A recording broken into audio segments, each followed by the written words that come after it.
Vitaly Stepanishin is looking at photographs of his son. 42-year-old Valery fought in the 80th Separate Airborne Assault Brigade. He was one of the legendary Ukrainian cyborgs who defended Donetsk airport in December 2014. Vitaly spoke to his son on January the 19th, 2015. He didn't like to complain. He never complained. But on January 20th, we found out that the airport was being blown up. The men in Valery's unit saw him last on January the 20th. His father learned this from Lubomir, who was taken prisoner by the Russian-led militants.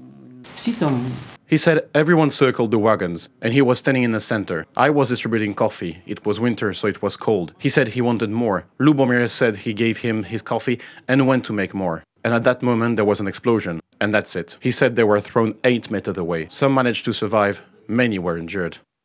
At first, Vitaly was hoping that his son was wounded. Later, he thought that maybe he was captured by the militants. In December 2017, all the captured defenders of Donetsk airport were released. Valery wasn't among them. When 1 year passed, they told us he was missing. I immediately submitted my DNA so that everything would be ready. I filed a report to the security service and the police so that they would look for him. According to the Ministry of Defense, at least 5 people went missing after the battle for Donetsk airport. Their personal data cannot be disclosed without the consent of their relatives. For one of them, there is an initial match according to a DNA test, but we have these guys whose bodies haven't been found. They may be under the rubble of the terminal.